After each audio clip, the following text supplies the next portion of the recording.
ಇನ್ನು ನಿದ್ರಾಹೀನತೆ ಗುರುಗಳೇ, ತುಂಬಾ ಜನಕ್ಕೆ ನಿದ್ರಾಹೀನತೆ ಇರ್ತದೆ, ನಿದ್ದೆನೆ ಸರಿಯಾಗಿ ಮಾಡೋದಿಲ್ಲ, ಪದೇ ಪದೇ ಎಚ್ಚರ ಆಗುವಂತದ್ದು.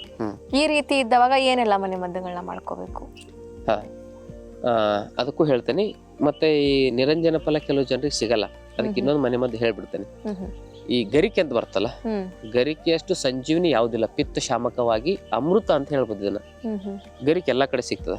ಅದನ್ನ ಒಂದ್ ಹಿಡಿ ತೆಗೆದುಕೊಂಡು ಜ್ಯೂಸ್ ಮಾಡಿ ಕುಡಿದ್ರೆ ದೇಹದ ಯಾವುದೇ ಭಾಗದಲ್ಲಿ ಉರಿ ಇದ್ರೆ ಅದು 1 ತಿಂಗಳಲ್ಲಿ ಸಂಪೂರ್ಣವಾಗಿ ಕಮ್ಮಿ ಆಗುತ್ತೆ.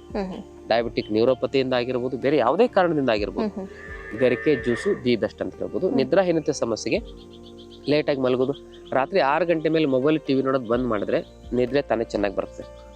ಲೈಟ್ ಅಲ್ಲಿ ಇರಬಾರ್ದು, ಸ್ವಲ್ಪ ಕಣ್ಣಿಗೆ ಸ್ವಲ್ಪ ಕತ್ಲು ಅನಿಸಿದ್ರೆ ಮೆದುಳಿನಲ್ಲಿ ಮೆಲೋಟೋನಿನ್ ಹಾರ್ಮೋನ್ ಸರಿಯಾಗಿ ಸೆಕ್ರೇಷನ್ ಆಗುತ್ತೆ. ಅದು ಸೆಕ್ರೇಷನ್ ಆದ್ರೆ ಮಾತ್ರ ನಿದ್ದೆ ಬರ್ತದೆ. ಅದಕ್ಕೆ ಹೆಚ್ಚು ಬೆಳಕಿನಲ್ಲಿರೋದು ಮೊಬೈಲ್ ನೋಡೋದು ನಿದ್ರಾಹೀನತೆಗೆ ಕಾರಣ ಅಂತ ಹೇಳ್ಬೋದು.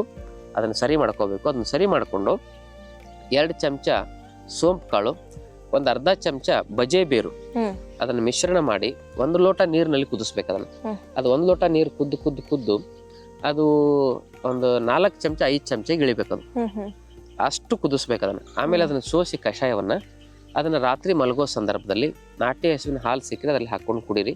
ಇಲ್ಲಾಂದ್ರೆ ಆ ಕಷಾಯವನ್ನ ಅಷ್ಟೇ ಕುಡಿದು ಮೇಲೆ ಒಂದ್ ಸ್ವಲ್ಪ ಉಗುರು ಬೆಚ್ಚನೆ ನೀರು ಸೇವನೆ ಮಾಡಿ ಮಲ್ಕೊಂಡ್ರೆ ಖಂಡಿತವಾಗಿ ನಿದ್ರಾಹೀನತೆ ಸಮಸ್ಯೆ ಪರಿಹಾರ ಕಂಡುಕೊಳ್ಬೋದು. ರಾತ್ರಿ ಮಲಗಬೇಕಾದ್ರೆ ಅಂಗಾಲು ಅಂಗೈಗೆ ನೆತ್ತಿಗೆ ಸ್ವಲ್ಪ ಎಣ್ಣೆ ಮಸಾಜ್ ಮಾಡ್ಕೋಬೇಕು. ಕಣ್ಣಲ್ಲಿ ಒಂದು ಸ್ವಲ್ಪ 4 ಹನಿ ಕೊಬ್ಬರಿ ಎಣ್ಣೆ, ಮೂಗಲ್ಲಿ 2-3 ಹನಿ ಕೊಬ್ಬರಿ ಎಣ್ಣೆ ಹಾಕ್ಕೊಂಡು ಮತ್ತೆ ರಾತ್ರಿ ಮಲಗಬೇಕಾದ್ರೆ ಸ್ನಾನ ಮಾಡಿ ಮಲ್ಕೊಳ್ಳೋದ್ರಿಂದ ಕೂಡ ನಿದ್ರಾಹೀನತೆಯ ಸಮಸ್ಯೆಗೆ ಪರಿಹಾರವನ್ನು ಕಂಡುಕೊಳ್ಬೋದು.